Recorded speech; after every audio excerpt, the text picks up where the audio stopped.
This week on Tales of Auraxis, we've got tons of news. Game Update 2, the biggest patch of the 2 patches, and it's got all kinds of great stuff for us. We're going to be breaking down what we like, what we don't like, what's not enough. Then, of course, we've got the roadmap. Are we really going to wait until June before the game is finished? Okay, we'll find out. Stay tuned.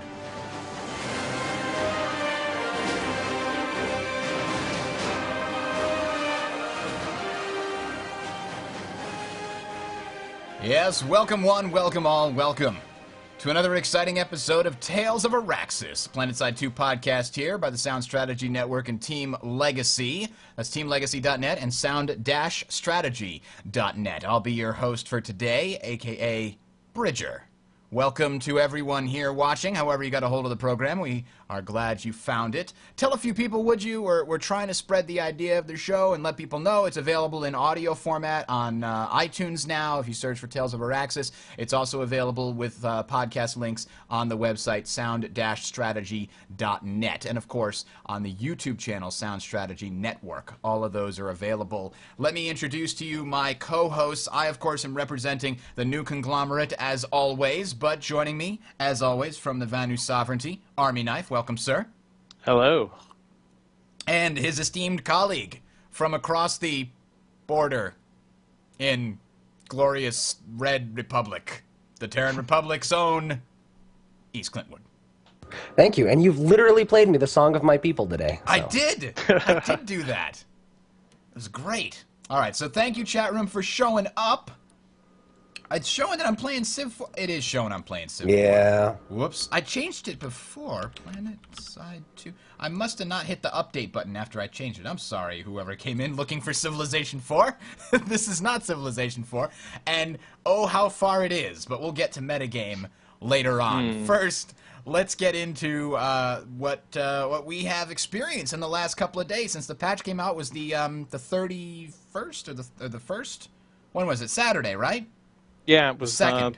Second, actually, yeah. Yeah, so, Yep. I mean, I'm kind of glad we delayed the show for a few days, partly because of the Super Bowl, but also because it gave me yesterday and today to really solidify my feelings about the changes. So, I had a lot of great experiences, and specifically, I had a really great, super long-range tank duel with a couple of Mag Rider pilots. Let me see if I can remember the exact spot that it was on. I know it was on Indar.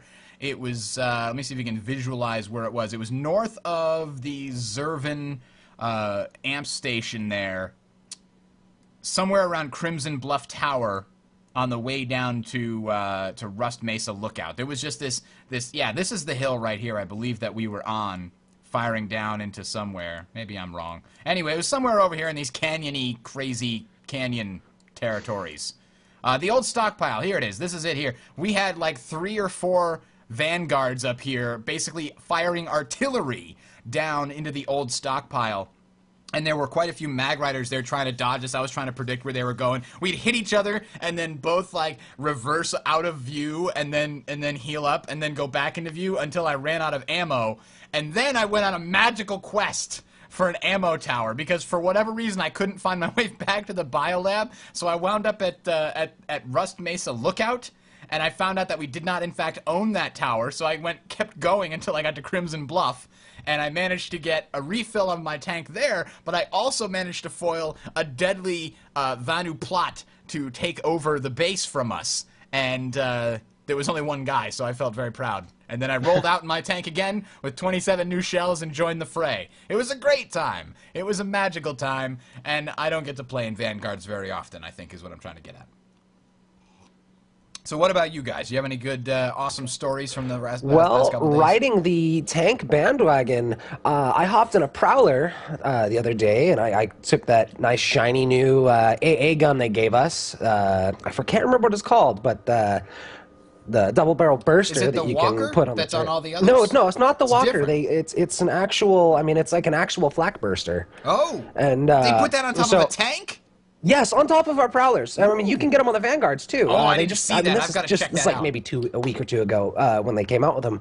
But basically, that combined with the new velocity changes on the Prowler muzzle, we were fighting up by the Palisade, and there's this giant three-way air battle going on. And so I rolled up in my ammo sunder, and parked it, deployed it, and hopped into my outfit mate's Prowler, which had one Hopped of these into guns, my and we basically train of turned it thought. into It's a... going that way. Sorry, go ahead. And we turned it into basically a quad-barrel anti-aircraft gun, and but by the time we ran out of things to shoot at, we had 20 air-to-air kills between the two of us. Wow. It was disgusting. That is impressive.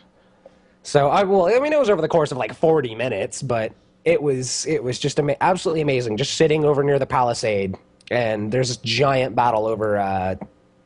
The Palisade. Which one's that Yeah. on here? Is that on? That's Vesemir? next to Crimson Bluff.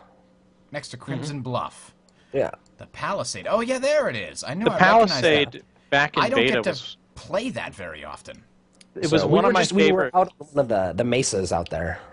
That was one of my favorite places to fight back in beta, because back in beta we had the current warp gate rotations, and that meant that actually no, we didn't, because I think TR were still in the north or something like that, and so Palisade was just one of my favorite places to fight. And that was even before they added the extra towers and some other cool stuff to it.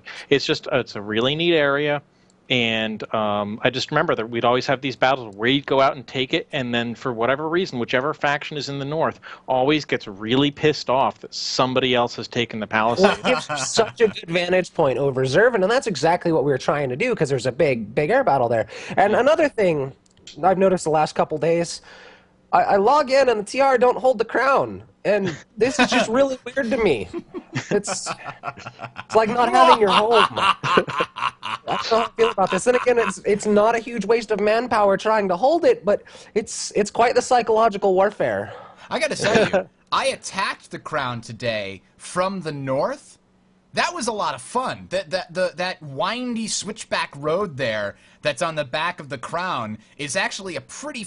It offers a lot of sort of cover. It kind of felt like going up on D-Day or something on like Omaha Beach. Like there was different pieces you could run from piece of cover to piece of cover, and people all along the entire road were poking their head out, having a firefight back and forth with, I think it was the Vanu that held it. And as a medic, I ducked... If you guys know where I'm talking about, there's, I think, right here at the corner, there is a tiny, not a tiny, but a pretty large rock outcropping that gives you complete protection over the head. And so I sat there, and every time somebody would get to that spot, they'd start trading fire with the Vanu and die and die and die. And I had like 6 people that I kept rezzing over and over again. Best farming medic ever. That was really fun until they pushed us out and killed our Sunderer. But it was a good time. It was a good time. So anyway, what about you, Army Knife? Did you have any good stuff happen? Oh boy, did I ever! Did you pull up the video I linked? Yeah, I got this here. What are we looking at?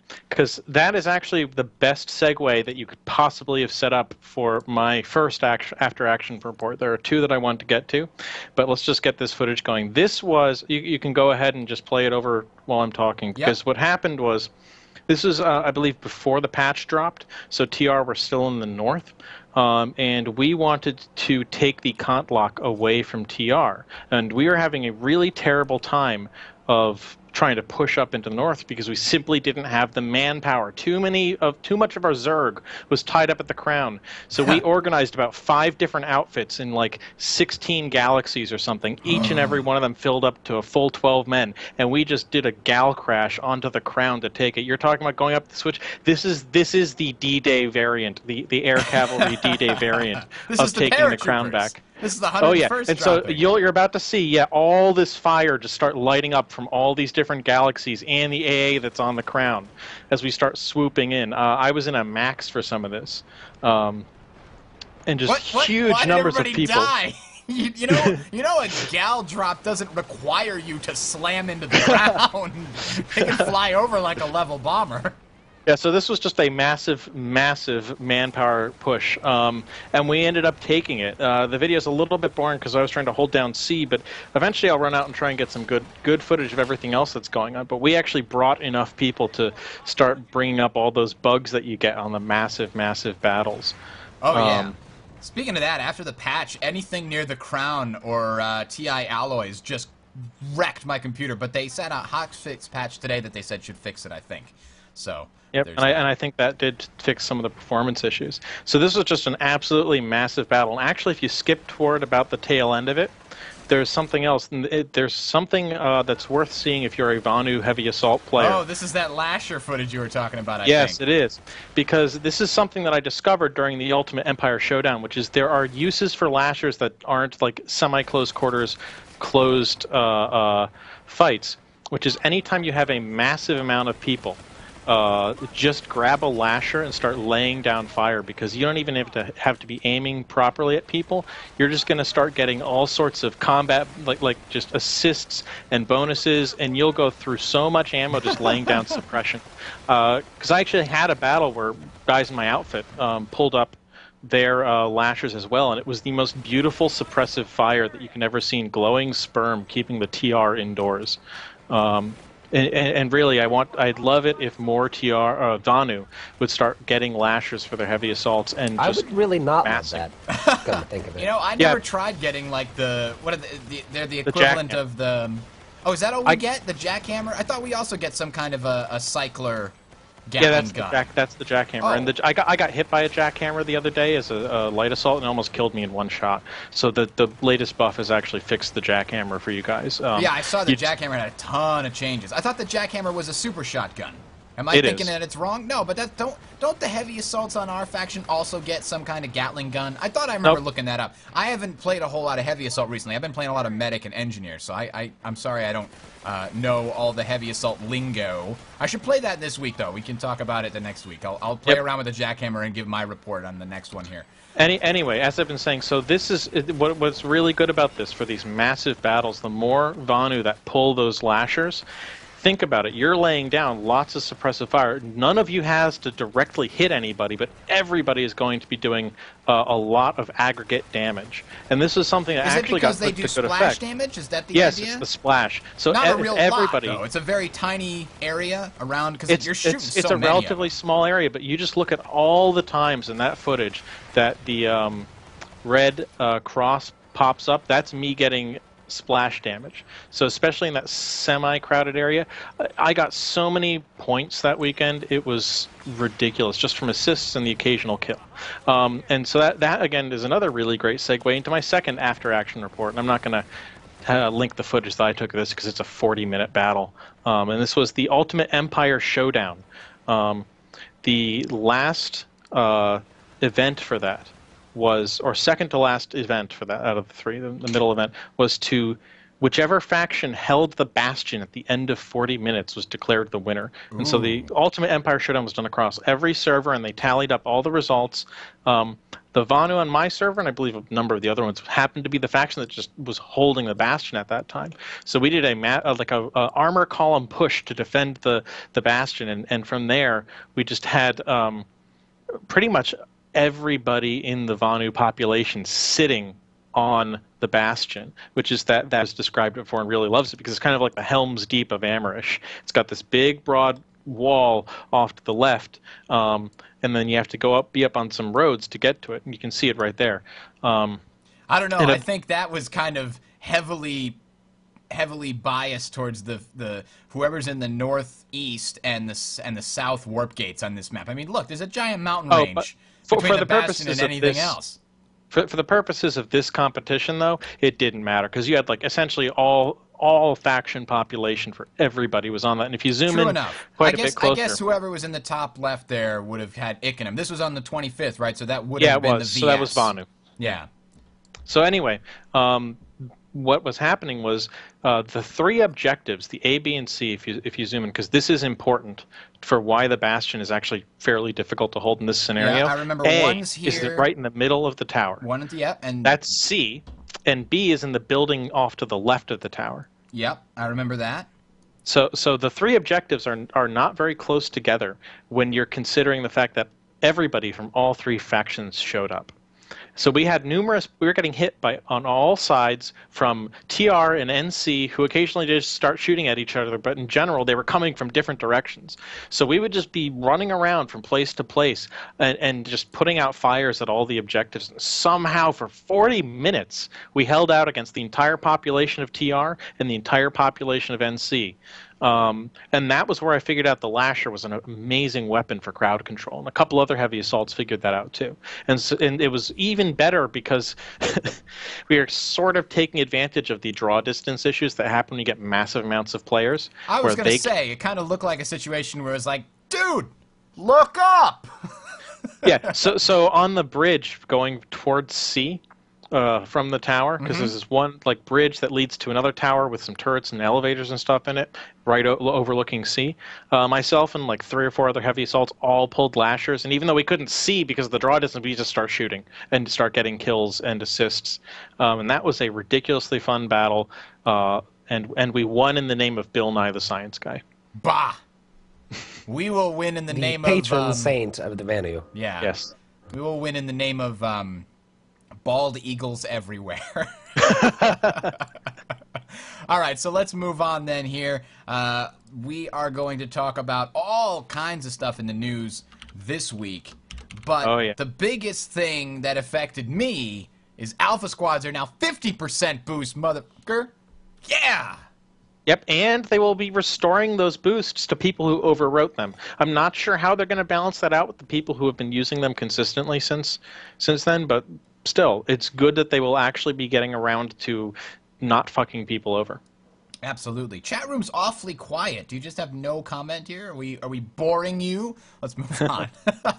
Very, very cool. I know some people might not have noticed that because I don't think that was in the patch notes, but I did notice that when I logged in, it didn't say 60% boost, it said 100% boost. So I was like, yes. That was awesome. All right, so big thing to talk about during this episode. Game update number 2. Massive update. Huge amount of changes. Lots of quality of life improvements that make the experience of playing the game easier. It lets you get to the part of the game that's fun, easier, faster. There's less clutter in your way. So let's talk about it. I guess we'll sort of trade off bringing up different things that we noticed. Now, this is something that I brought up, was brought to my attention via the Reddit PlanetSide subreddit, and it was talking about the infiltrator changes. I'm not sure if these were even listed in the patch notes or not, but there was a huge problem with the infiltrator being almost invisible, basically not visible at all, to people on low-spec computers. Well, they attempted to fix that, and they fixed it by making him overly visible, as this image right here shows. I'm going to show it on the screen for you in case you can't see it. It's basically the infiltrator is, instead of being, you know, the normal shimmering thing like you see it if you like the Predator, if you expect if you play on high, he's kind of this white opaque outline, very light white outline that makes him very easy to see in comparison to the high detail, you know, Predator version. And that's a problem, to the point where many infiltrators are upset, and many regular players are upset because they're thinking to themselves, well, now I have to play on low graphics settings in order to play well.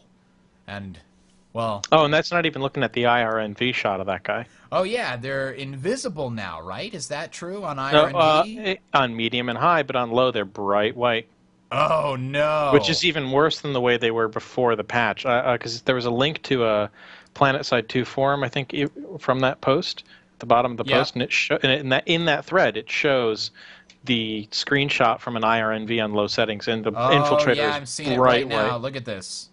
So that's on low, and I think and then let's see here.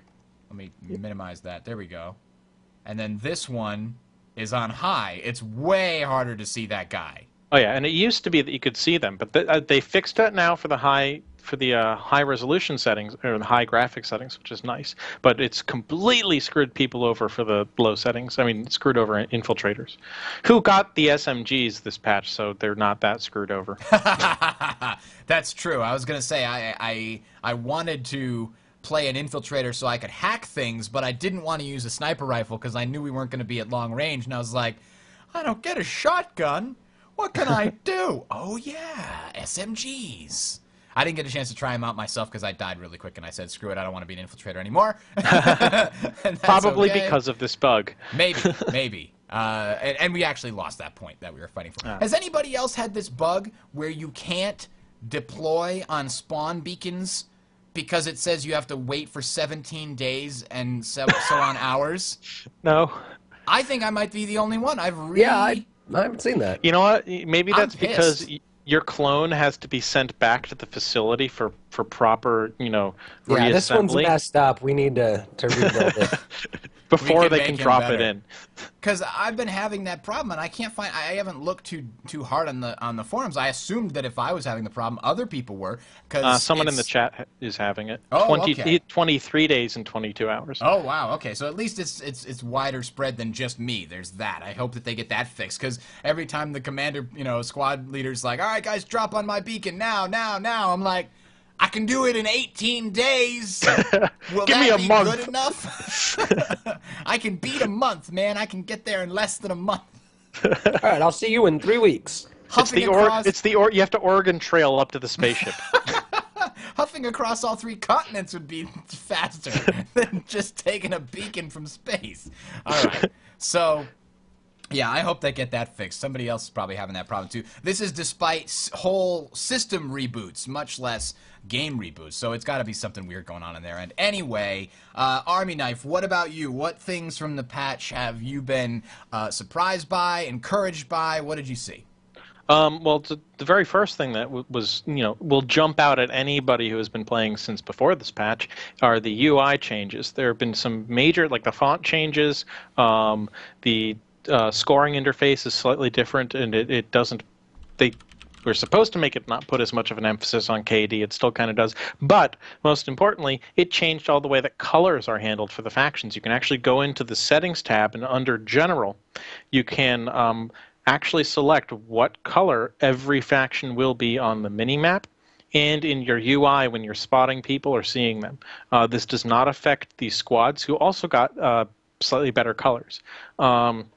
So I actually have a bit of advice for this. What I found was the best way of doing this, in my opinion, is to set your own faction to being like a teal, and then using 2 different distinguishable shades of red for the other factions, unless you're used to playing with red as your color. And it's going to be a little bit confusing on the influence wheel, which is why you should best use 2 shades, but it's going to make the mini-map much easier to read, and it's going to make the actual viewing area, the actual screen, the UI of seeing people's names much easier to read. Because if you try to set them to factions with some of the other UI changes, it's going to look really weird, because you're going to be seeing NC as blue, showing up with blue name tags. If you're Vanu, you'll see this really dark purple. It's really hard to read names. If you're TR, you're going to be seeing your own guys as red, which makes no sense. That doesn't change the way that squad mates and platoon mates are.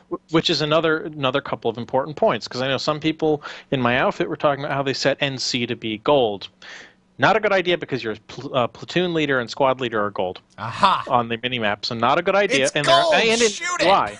So that's why I'm saying choose a color, just one color for your faction, same color for the other factions. Go with red, because they actually changed up the squad colors too now. So the orange is a much more distinct orange. And black. For Bravo squad. Delta is black? Delta is black. Delta's black now, yeah. That's weird. It's actually pretty How cool. How would you read their names at night? I don't know, but still, so avoid using green for factions and avoid using orange for factions. I can't remember what Charlie squad is. It's an orange, I think. But no, that's Bravo is an orange. So just avoid using the colors. Well, Bravo, I think, is like a brownish. Yeah, and then the Charlie's you got green a brighter. for Alpha, then Bravo's like a brownish. I think Charlie is purple. Charlie's purple. Right. So just avoid using all the other colors that you'd normally associate with enemies, because that's what your squad is going to be. So like I said, stick with reds for your enemies, just different reds, so that when you look at that influence wheel, you're not saying like, there's 2 sets of red here that look exactly the same. I can't tell which one is which at a glance. So I actually just went with a brighter red for TR and a darker red for NC. I recommend doing the same no matter what faction you are, because it will make things much nicer, especially using a bright teal for your own. Now, the cool thing about this change, which I think is really awesome, this has changed things significantly for people who are colorblind, because you don't have to follow my recommendation of teal red if you are red-green colorblind or any other form of colorblind, as long as you're not completely colorblind. So you can just set it to something that you can easily distinguish, and you're good to go. episodes about the guy who said the TR chose me, not anymore. Now you change. That's true. Now, I just looked it up. Apparently, this is a bug that has been around for a while. This guy says, I had it a month ago. I had to wait 23 days. Apparently, I actually have to wait another 17 days before I can spawn on a squad beacon. Like, it's not going to get fixed. This isn't a new thing. It's not with the patch. This So is it's actually ridiculous. counting down. Apparently it is. And you thought you were not playing EVE Online. Damn, you're right. I don't want to play EVE Online. Oh, man, that's a nightmare. All right, so what about you, East? What did you find that you noticed on this patch? Anything weird? The anything tank awesome? changes. Yeah. And I, especially as a TR player, our Prowlers needed some serious love. We got some I'll damage admit that. increase on our heat rounds. We got projectile speed, even more projectile speed when I we think anchor that it. actually So the projectile speed buffs on the Vanguard and the Prowler, I think, were actually nerfs to the Vanu tank. Yeah. So it can't hide from our projectiles anymore. because it used, yeah, exactly. When I'm in a big tank duel at any kind of range, aside from point blank, they can see your shot fire and just strafe out of the way. So that's nice for sure. And that I was, think that was a big. I remembered the number. If I remember it correctly, I think the quote was that based on the statistics that Sony had, the Mag Rider had more kills than the Vanguard and Prowler put together. Yeah. I believe so. So I believe that's why you saw Mag Rider slowed the projectile down a little bit, no projectile drop. Vanguard 17,000 buffs, Prowler huge buffs. It's like, yep, we went in the right direction this time. Yep, and just a slight aside on that. It helps that people started using their Sayrons on the Mag Riders. But a slight aside with the projectile speed and drop thing. I don't know if it was hotfixed, the latest hotfix, but I know that as of the patch, there was another buff for the NC and the TR that was a total accident, and it is a bug. And you guys have no projectile drop right now. No projectile drop at all. Really? No, Yep. That's not true because I was just playing yesterday. Yeah, Well, Unless right. there was one of the recent projectile drop. hotfixes. Maybe. Okay, Yeah. so it might have been one of the hotfixes because when the patch initially dropped, you guys had no projectile drop whatsoever. I didn't play it when it first came out, but I think it was That might be why. hotfix. I think though that the hotfix that fixed that broke the Prowler and Vanguard completely. Because I saw a post on Reddit. Did you see this? I gotta see if I can find it again. Where it was basically like a Vanu outfit was pledging not to use Mag Riders until the Vanguards and Prowlers were fixed, like in solidarity, because they couldn't fire at all. Yeah, and you know what? But at the same time, there was that other like physics calculation bug that screwed up everybody if they tried to go up more than like a 3-degree incline. So that time tanks were unusable anyway. Ay. All right, so yeah, but with a bunch of hotfixes, I haven't had any major issues except this beacon one, which apparently is not new. Yeah. Sigh. All You right. could even say it's old. But with the tank changes, the Mag Rider, we can't go up hills anymore.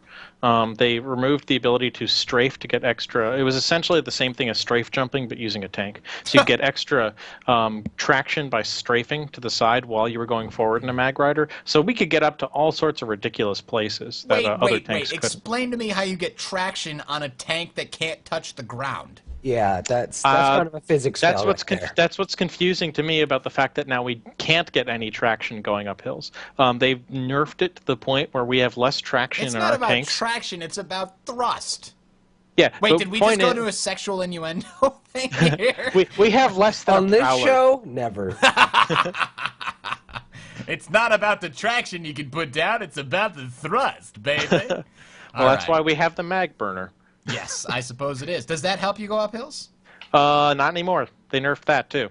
So the Mag Burner does absolutely nothing for hill climb, and we can't go up hills anymore. In fact, I tested it, and there was a video that I made. Just it's really low saw quality. that. I don't necessarily want to show it, but I watched the video. I was not particularly surprised by what happened because that's what happens whenever I try to go up a hill in a Vanguard. So, you. well, your tanks are the heaviest and least mobile, but ours used to be able to do that no fine. However, there are still a few instances where you can cartwheel it. Oh. incline is steep enough and the tank gets stuck in like a really narrow ravine, you can just rotate your mouse and kind of cartwheel your tank. I don't know if you can still do that. I need to test it, but that was a thing. So if you ever saw a cartwheeling Mag Rider. And now Bill Nye with the floor routine and the Mag Rider. Could see that coming. All right, so the other thing that I thought was very different, we've got the new experience system. Have you guys noticed any? Have you like seen? Oh, well, I just killed that guy and he was only worth 25. That jerk! How dare he just spawn 10 seconds ago? I sort of noticed it a little bit. The thing that jumped out the most to me, though, was the fact that now your XP bonus is very broadly displayed. Yeah. So you can watch as the population changes happen. Your bonus XP change by like 13% or something. Yep, yep. And speaking of those population bonuses... 13 percentage points, I should say. Yeah, are they enough? Because I didn't feel like when I see the TR has 46 or 50% of the population on Amerish, I don't feel particularly compelled to go fight on Amerish, even if it gives me 13% more experience. Yeah, well, here's the problem. 13% of nothing is still nothing. There you go! If you totally stuck in your warp gate, well, I get 13% more experience, except for I can't leave, more than 5 feet away without getting shot by a Mag Rider. No, thank you. I'm going to go over here. Here's the other problem with that. Let's say that it did work. Let's say they made the incentive like up to 200%. Okay, let's say that, so it's like, oh man, I can get if you're an Alpha Squad with a boost, I can get 3 times as much XP if I go on here. Let's say they made it really rewarding like that. Everybody else is just going to start doing it, and then the bonus is going to go away by the time you actually make it.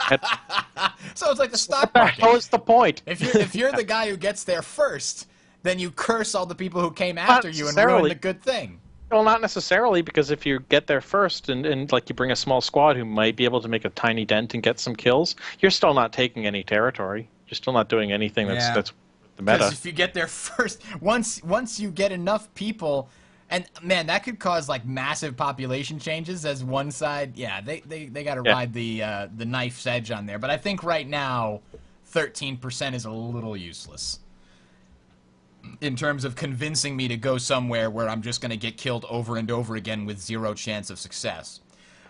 So what about Army Knife? Other things. Give me some more stuff. What do you got? There's so much to cover. Well, I'm going to go to one that was mentioned but not really gone into detail already, just so we can sort of stay semi-topical as we move along. SMGs, they got released this patch. SMGs have the cool features that they're going to start adding to I've heard that they're going to start adding to other weapons and try to get everything, which is that the weapon has moving parts during the firing animation and a whole bunch of other stuff. The Banu one is particularly cool. The front just like opens up and kind of comes off a bit as it's shooting. The SMGs are potentially the most powerful weapon in the game right now.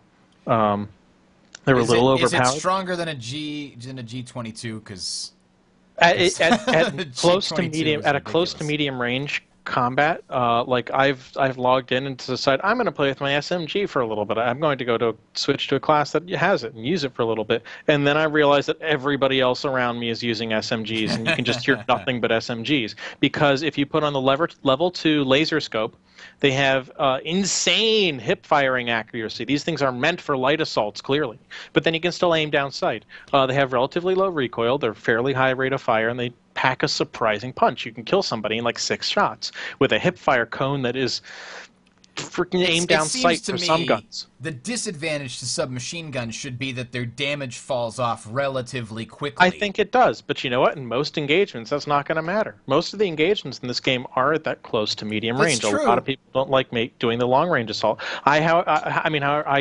Just general weapon discussion. I picked up the Ursa the other day, which is the long range heavy assault weapon for the Vanu, and it's essentially like a really slow firing NC gun with way more accuracy and way more bullet velocity. And I'm loving this thing for pretty much every situation. It's just like thunk, thunk, thunk, thunk. Okay, the guy's dead. It's a max hunting gun. It's like a big game gun. Big game hunter. And today we're going big game hunting for maxes.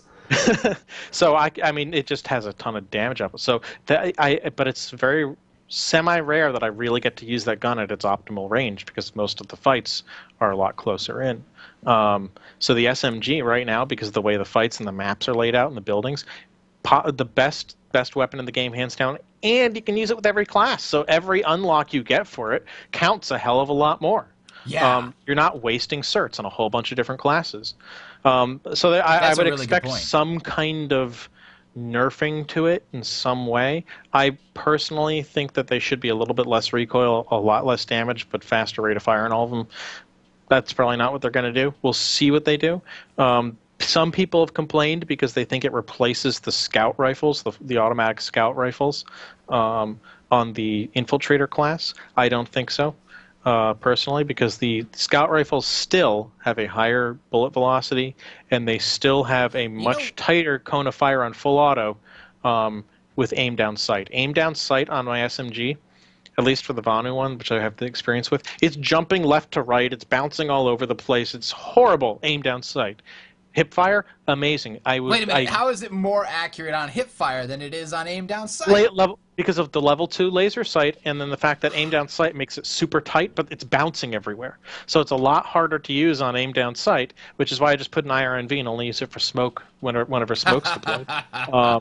So I'm usually just using it as a hip fire weapon, and that's much better than actually aiming down the sight. But if you're a infiltrator, I still like the scout rifle because it lets you be super pinpoint precise with very little recoil in either direction or up, and everything goes right on target at a very high bullet velocity, and it can still be used at longer ranges than the SMG. So infiltrator, I don't think it completely replaces the scout rifle. That still has a place. SMGs definitely need some form of balance, though. They're just way too powerful because of their various things, like the utility across all. Yeah, I think they should open up the firing cone on them, maybe. Yeah, I mean, really you have think to it spend... should. The idea of a submachine gun in real life is that the bullets travel slower. They're smaller, lighter. They're not rifle caliber, right? They're smaller. Usually submachine guns are, 9mm rather than the 7.62 whatever. And to me, that suggests a faster bullet drop over distance, making it harder to correctly, hit something, even at medium, medium/long ranges. And it should have a damage fall off because the velocity out of the barrel is much lower to begin with. That's why it's a submachine gun. It's not firing at rifle and velocities. Not only that, they typically, because they have less recoil, they have a higher rate of fire. And right now, at least for the Vanu and the NC, because they have less rate of fire than the... I mean, they're still, I think, 800 rounds per minute on some of them. But they still, I think, for this sci-fi future, the SMGs should have a ridiculous rate of fire. They should go through their mag... like the scout rifle rate of fire, but for the SMGs. And so that makes them really good close quarters hip fire spray guns, which is really, I think, the role that this should fill. It shouldn't fill this close to medium super weapon, because that's what it is right now. Yeah, and it definitely shouldn't be, so ridiculously good. I mean, at the same time, automatic shotguns are pretty deadly in close quarters, but I still don't feel most of the time like automatic shotguns are just instant win. They do give you a significant advantage over somebody that has like a carbine or even an assault rifle that doesn't have a fast fire rate, but I put my G22 for the medic assault rifle on the NC up against any close quarters shotgun. I can kill people so fast. The only major disadvantage of it, as an assault rifle, it's very crappy at long range. I can't hit shit, which is okay. I don't mind that balance. I have different weapons for when I'm expecting long range engagements. That's okay. That's the trade-off. Anyway, let's talk about tunnels and facility updates. Let's talk about Amp Station and Tech Plant. Let's start Tech Plant. And because did you guys notice the 2 extra openings they put way up at the top of the Tech Plant at the back area there? I have actually not fought at a Tech Plant in the whole 6 hours that I logged in this patch. So you know where the old generator used to be for the spawn up the stairs from the capture point?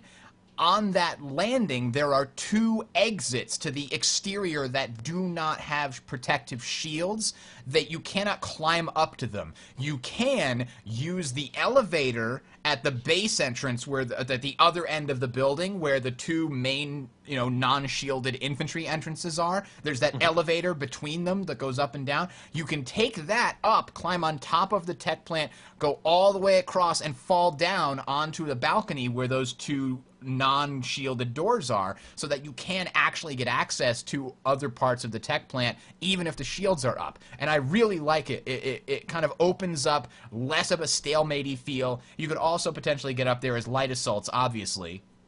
And so to me, that works really well. We were talking about even the last show how tech plants felt like they had their balls taken away. That even though they weren't stalematy, they weren't defendable at all. This sounds like it's making it even worse. The tech plant that I was in, I'm pretty sure the tunnels allowing you to almost immediately get to the various buildings around the area kind of help you defend those outer shield generators, though.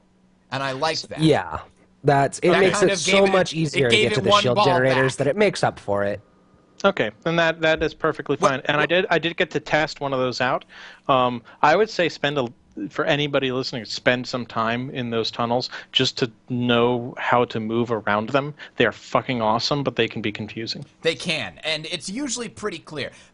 In my experience, one of the tunnels always goes to the SCU, the Spawn Control Unit. Another tunnel will usually go to the far side of the tech plant, and then another tunnel actually went to a little building outside of the tech plant, providing you to go around behind somebody that's locking you into the inside or come at them from another direction. Now, those exits, however, seem entirely campable. There's no way for somebody coming up out of those exits to defend themselves or fight off anybody that's waiting for them at the top. Is that your experience, Clint? East? Yeah, that pretty much sums it up, actually. I mean, I don't know, I'm happy they did it. It helps reduce the stagnation, and I need to play infantry more to really get a proper opinion of it. You spending all the time in the buff Prowler. You have no idea how much time I've been spending in the Prowler the last couple days. I mean, I went around as soon as I was like, oh, there's tunnels and new spawn rooms. I went around, I checked them all out, bought a couple skirmishes, so I haven't really had the experience of like a really big battle at any of the places and then I'm like, wait, they've made our tanks better, and it's just many mechanized resources later. Yeah. So however, to that end, Army Knife, you're concerned about tech plants still being too weak because those shield generators are essentially easy to get to. The fact that the spawn building is now like a super defensible, like it covers the entire area around it with those giant windows in the top floor, the crenulations and the covered they're like roof. little mini fortresses. Yeah. They're mini fortresses, and what they should be. That allows you to control that area around your spawn, which means that you'll have a much easier time breaking out of it if, assuming that you're not completely outnumbered. You should be able to get to and defend at least one of those generators if you're organized enough, in my opinion. Especially because if they try to get everybody just defending those generators and pinning you in, you can use those tunnels and come up 3 other places. It just becomes much harder to camp, even if the tunnels are easy to camp. And on that note, guess what they finally did with the amp stations, if you haven't tried it? Because I don't know how much attacking you've been doing, especially on the amp I attacked station. a couple like amp stations. What are you talking about specifically? The jump pads no longer function for attackers. Oh, yes! That's right, with the walls. I did notice that. I saw it in the notes, and I tested it out, and it's true. They're color-coded. Yep, so it's wonderful. And I definitely think that the spawn tubes, I'm just going to call them tubes now, because the tunnels are fantastic. And it's not just because they allow access. It's the fact that they allow very rapid access. Yeah. Because what they have done is they have put those elevator shimmery beams that move you along horizontally. So gold ones will boost you in the direct away from the pad, so they are used to essentially get out, and then blue ones will suck you in, and then there's usually a gold one at the end of that shoots you up. It's kind of like some of those sections of like Portal 2 where you're floating around in those tubes. That's exactly what I was thinking. But I have had way more fun attacking and defending these major facilities since those changes.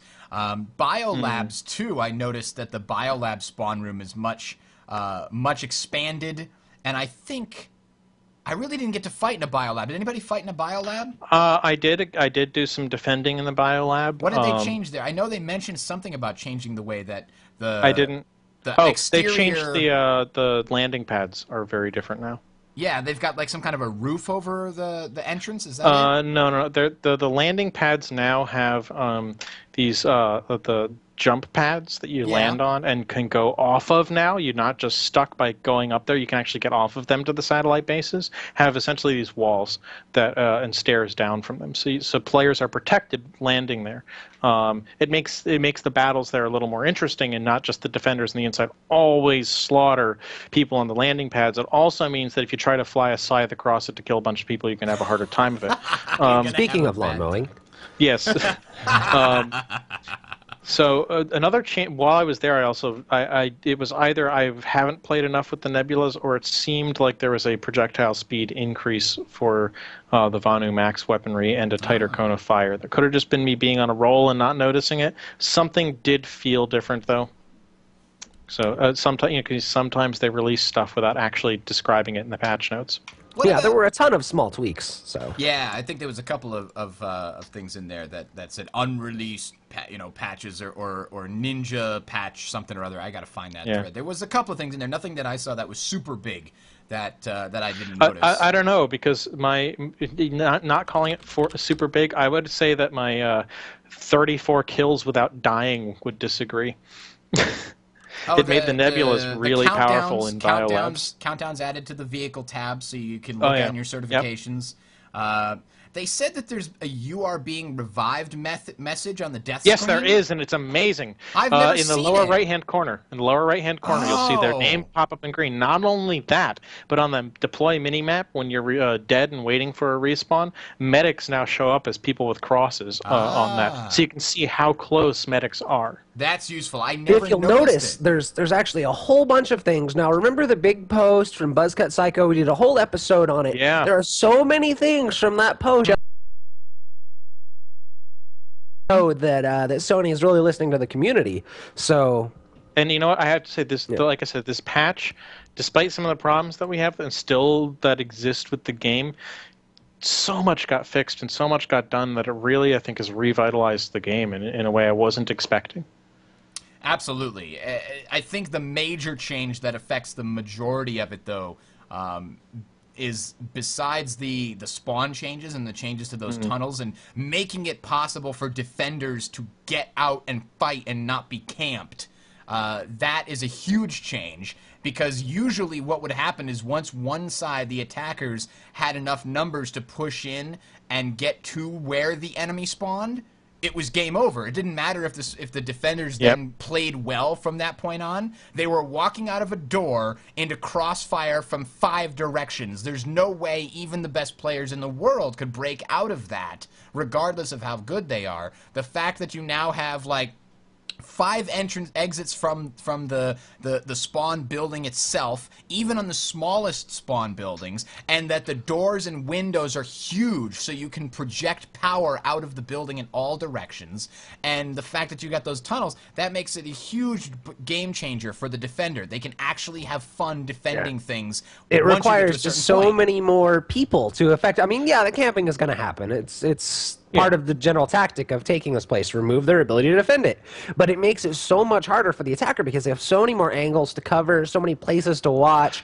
And the amount of manpower is phenomenally larger. It's almost farming for the defenders now in some situations. If the attackers try to camp like they used to, then the defenders can just fire out the windows and kill them. Now, Magister X in the chat is saying that camping still goes on, which is true, especially if you have a massively outnumbered defender. And I encountered that after the Warp Gate rotation, which is another thing that came with this patch, is the Warp Gate rotation, which is, I just want to point out, this is a really funny thing we did, because we apparently buddied up, the Vanu on Waterson buddied up with the NC to take the continent away from the TR. So it's not just my server you guys are doing this on. Yeah, but then the NC stabbed us in the back and started taking everything else. So we went and we took Arc Bioreactor and the place right next to it, which I shouldn't be blanking on the name of right now, but I am, because we were used to defending those places when we had Cont Lock. So we unlocked the continent of Indar, and then we held those places, and the TR were pissed at us because they're like, "Hey, that should be us defending those locations." It's like we have camped these places to defend them and hold people off for like so many months. months. We know what we're doing much better than you guys do. But the NC ended up getting basically their whole population on us at the other place. And the spawn room was camped to the point where we couldn't do anything about it. But it took a number of vanguards with HE rounds, laying out people on the roof, and like 10 times as many infantry. So it's wonderful. The other thing they did, speaking of defenses, is they plugged up windows and doors. A number of the windows and doors have been plugged up with this patch. The regular buildings around the various things are definitely nicer to, and the windows got smaller when they did. Your idea, of even if they arrow didn't, like, slits. yes, that stuff got put in. It was very awesome to see it, and even before. Some of the changes with the walls, too. The wall changes are very nice, how they actually have a lot more cover now. There was cover on the walls before, just not as much. It's way easier to be a defender all around. Now, I read somewhere, I didn't get to test it myself because I don't play a whole lot of Light Assault. I should have tested it, though, that on the smaller outposts, they all have that same spawn building with that, the jump up to the second floor, and they have, like, the 4 exits on the bottom. Somebody told me that second floor has a pain field for enemies so that they can't go up there and camp people that are jumping up. You can still shoot people up there, and they can shoot out, but my understanding is that there's a pain field. Maybe somebody in the chat knows. Did you guys ever do that? Yeah, there is a pain field. There's also a pain field over the spawn tube exits. Or the tunnel exits. Oh, so if you try to even just like jump into them so that you can hover back up just for funsies, you start taking pain. So it's on the tunnels as well. Interesting. Now, probably the very top of it, of that, the roof covering from Liberator bombings to death. And by the way, I think that's probably one of the most important changes in this, is that roof that allows your defenders to get out and project power without being insta-gibbed by Liberators. Yeah, that is a night and day difference right there. Yes. So, anyway, and going along with all these changes, which I think is very exciting, which means they finally fixed the way they handle terrain in the game engine so they can poke holes in it. This means we can start. I don't think that's true, and I'd say that because if you look at your mini map, you'll see the tunnels look just like buildings on the mini map. I think they just removed the terrain there and put a tunnel. No, because they can't. They couldn't. No, they couldn't remove the terrain. That's the point.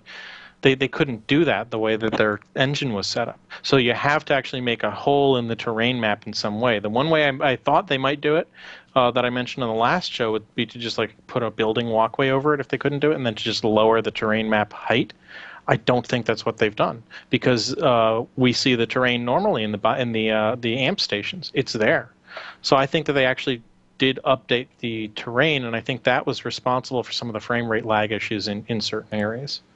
Magister X says, ever find yourself in one of the small bases surrounded by half a dozen tanks spamming HE? Tell me how you can project power from the roofs in that situation. You can't. You can't. And that's true. However, if you let half a dozen tanks surround your spawn building, chances are you weren't going to win even if you can project power, honestly. Yeah. If there's a half dozen tanks that cross the long distance between where they're coming from and where you are without getting killed, and now your little group of ragtag infantry there are going to try and stop them, I don't think it's going to happen. And I don't think it necessarily should. Most of the spawn buildings had been moved in the past to try to make them harder to access by the tank spam.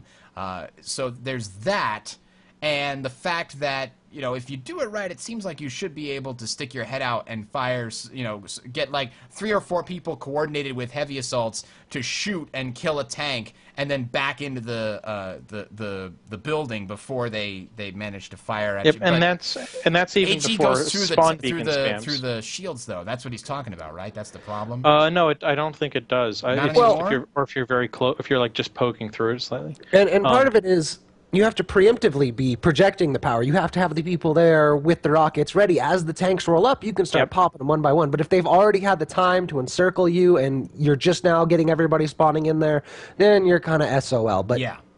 If you're watching the battle unfold, then you can actually take the initiative, get the people up in the crenellations on the roof with the explosives, and you can knock the tanks out 9 times out of 10. Which is the point. Tanks are powerful if they know where you are. The thing about the tank is it's hard to see exactly where you are. If you pop out in a window and shoot at the back of a tank with your rocket and pop back, it's very hard for them to instantly know where you are, especially if you've got 3 or 4 heavy assault hiding in buildings doing that. That's why tanks have a hard time getting in there. Anyway, so we talked about spawn rooms, we talked about facility updates. Anything else that was major stuff in this patch we wanted to talk about? Well, in the patch. There's a giant heaping pile of UI updates. I don't even want to go through all of them, but they did beyond so the ones much. Well, yeah, I think the biggest one I was actually going to get to before was being able to see the difference between a big battle and a big battle where your team is. Yes. That is huge for me. I love the new map. Because, quote-unquote, before all we could see was enemy population. So I could see something that said enemy squads detected, and I go, oh, there's probably a fight going there. And I spawn, and I'm the only one there against, like, 50 people. Well, I guess I'm not going to win that. So being able to see and to know, hey, every deploy button on this map is a place where you have a decent number of people, and you can jump into a fight that you can possibly win. I like that. Yep. As far as other news, though, there was that whole Ultimate Empire Showdown that I spoke about, which there was one thing that I wanted to speak about, which was how fucking poorly some parts of it were done. Namely, the fact that the popular vote decided who won that competition, despite the fact that there was... that's why you see that Total Biscuit, like, we are the victors, TR, when Vanu handily won the actual competition. As a TR player, I have no idea how that... I mean, I looked at the victory map after it had happened, and like Vanu won the majority of the challenges. I'm like, oh well, good fight, Vanu. It looks like you guys definitely won that one. And then I'm looking at Reddit an hour or 3 later, and it's like, congratulations, Terran Republic, and I'm completely blown away by that. The Terran Republic are the man, right? And the man has fixed it so he wins every time. Doesn't matter if the Vanu actually won; they rigged the election. That's how.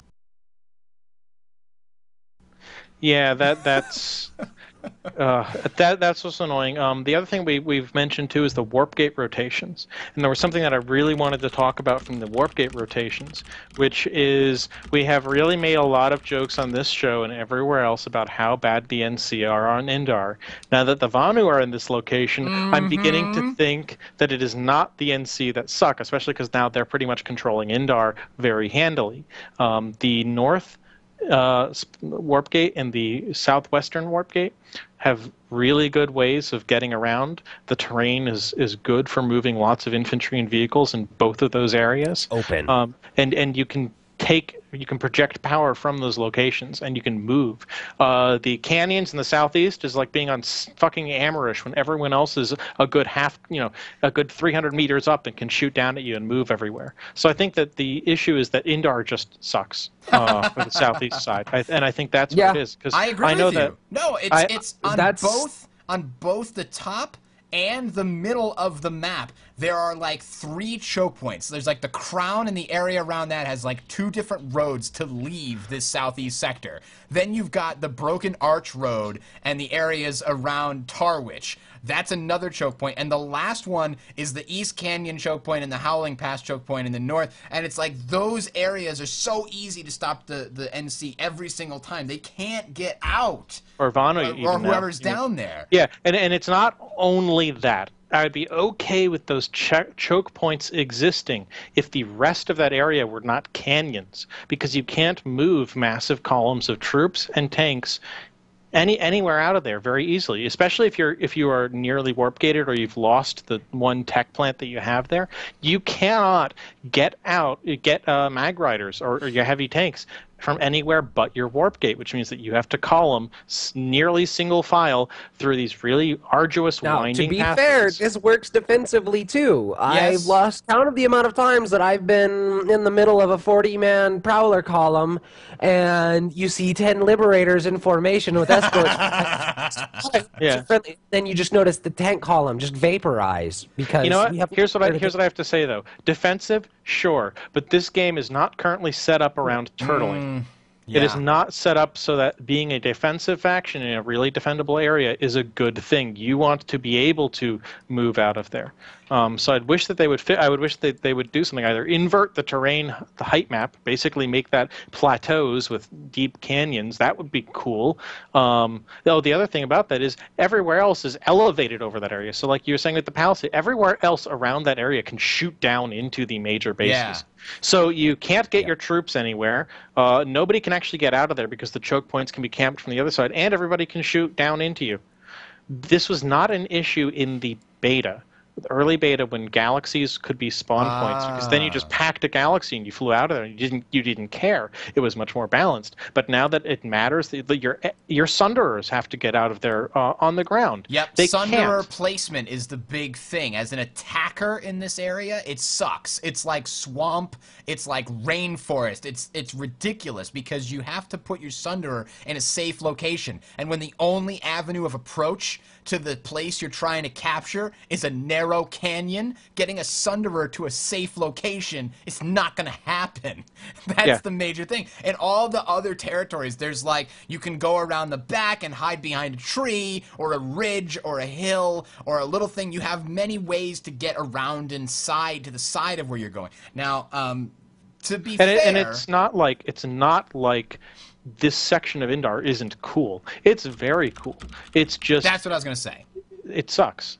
You can't get in or out. You know what you need to do? You need to take this kind of terrain, make that the center of Indar, a big low-lying basin, triangular shaped, right in the center of Indar, because that's fun to fight in. It's just not fun to be stuck in, if you ask me. It doesn't need to be as big either. I mean, and I like how Indar has like 3 different, faction, or 3 different kinds of terrain. You've got sort of the Amerish-like terrain in the southwest there. You got the canyons in the southeast, and you got the sort of desert slash open slash giant freaking crater for some reason thing going on in the north. And I like that. But something else needs to happen in the southeast instead of canyons, or maybe open them up a little bit. Because you know what? Here's the other thing, too. If you get warp gated, it is impossible to push out of there until the enemies clear away.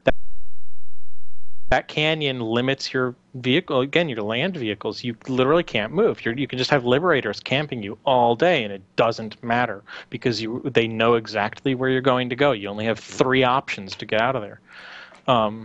Whereas on the other side, it's even better. On the north, it's best. The north is still kind of overpowered. It's clearly the north overpowered. is amazing. I miss Which is it why already. I'm so surprised that the Vanu on my server managed to hold Indar for like 3 weeks straight. I have no idea how he managed to do that.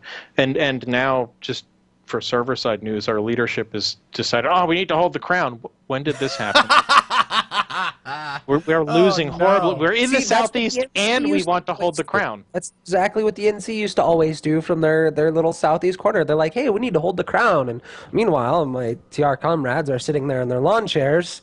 Like, I think the NC are attacking. But now it's the NC's turn to hold it while the Vanu attack it. And so somebody else just got a very interesting point. Bugsy Mogs in the chat. She said, "Sure, draw your lines from Arroyo Toro through Feldspar. You can defend, but take a look at your resources after 30 minutes." So there must be a really shitty set of resources along. Those are super defensive. Like Valley Storage Yard, Feldspar, and Arroyo were the things that NC wound up falling back to all the time. That and the Stronghold, but.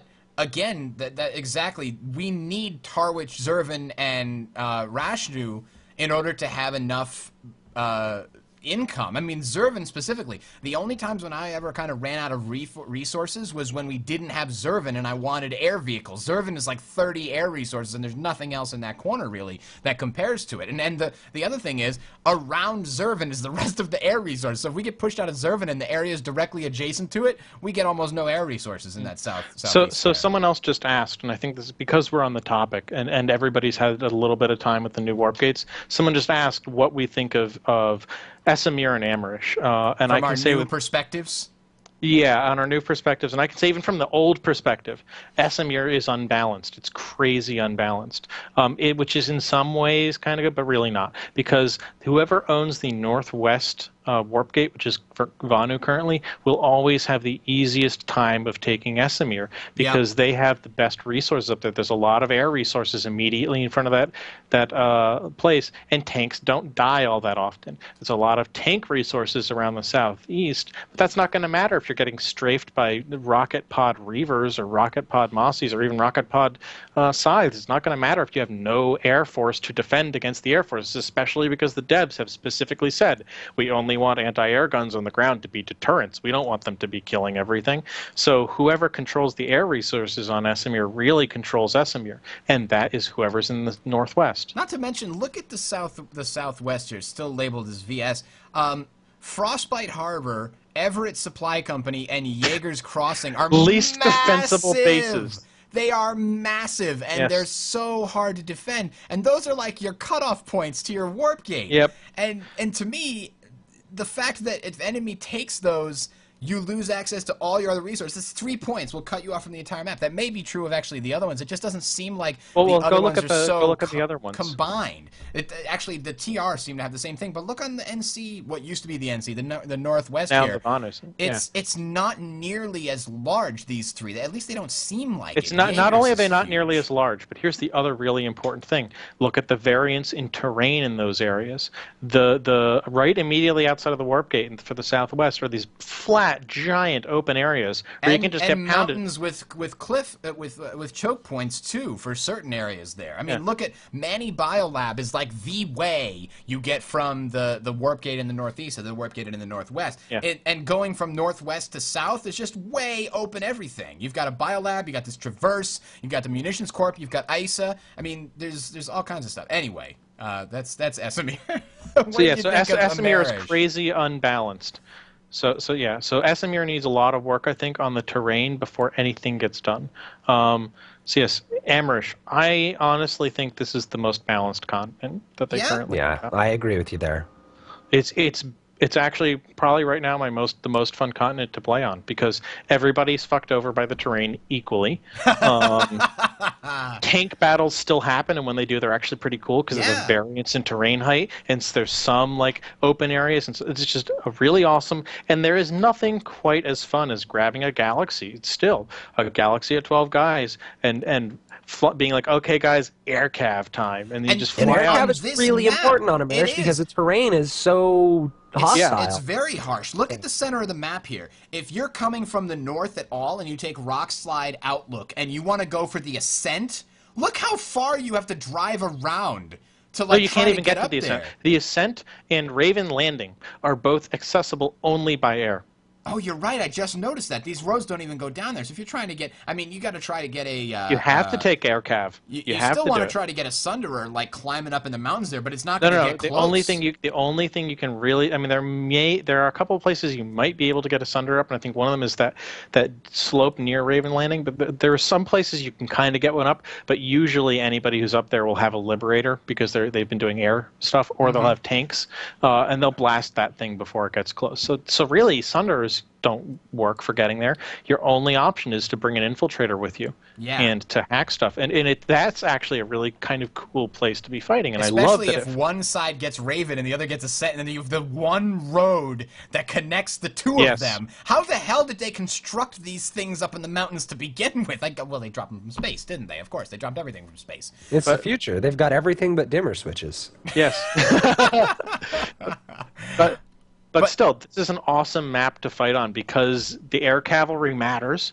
It's not a waste, and it's just the terrain is harsh enough that everybody's equally screwed. And I think the resources are equally distributed. Yeah, the resources are really well distributed on this map compared to, especially Esamir. Esamir is just all manner of screwed up, but they're actually very well distributed on this map compared to others. Absolutely. And the other thing I think about Amerish is it reminds me of that southeast corner of Esamir, of Indar, if you spread out the canyons more so that they were more like valleys, because that's what this is. This is a set of mountains with large sweeping valleys in between, so you can have these giant armor columns play out with these big tank battles in wide open areas, but you can also have situations where they're constrained by the terrain and air matters. So this is like an air/tank map, whereas Indar feels a lot about infantry.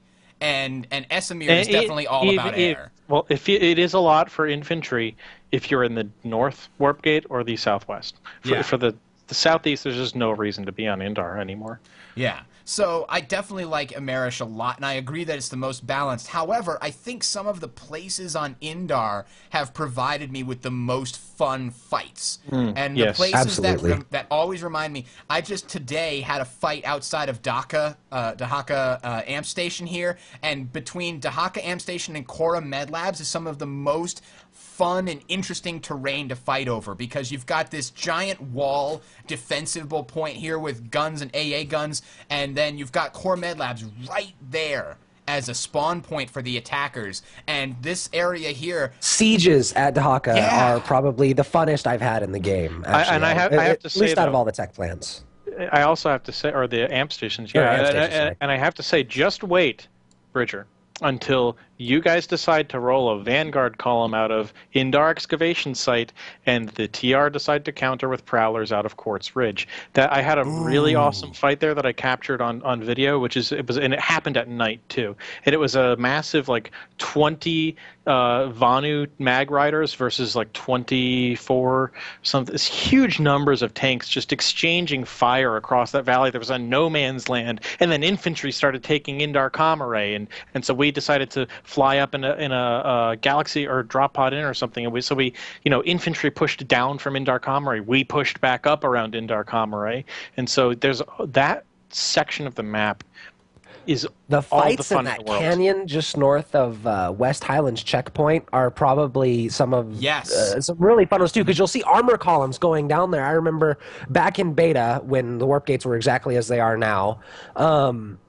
We'd be pushing north in it with a giant armor column going to take the Comare and Indar checkpoint and everything, and you just see a bunch of Reavers come behind us, and we're stuck in this canyon, so we get all spread out, and they strafe us with rockets, and then next thing you know, there's a bunch of Vanguards blocking the exit, and we have to fight our way through, and it's a really good time. Agreed 100%. This whole area here provides some of, especially because that ridge up there provides such a great overlook on West Highlands. So usually you have the attackers coming from the north climbing over the ridge because it takes so long to drive all the way around. So you actually have tanks and stuff climbing the ridge. You have guys and Maxes on there shooting down planes. You have Mag Riders climbing that ridge there from Aladdin Biolab or something. We're coming up on the ridge, and there was so many great fights for West Highland Checkpoint. And now Quartz Ridge is one of the coolest places to fight. It's like this really awesome set of buildings hiding in these little mini canyons,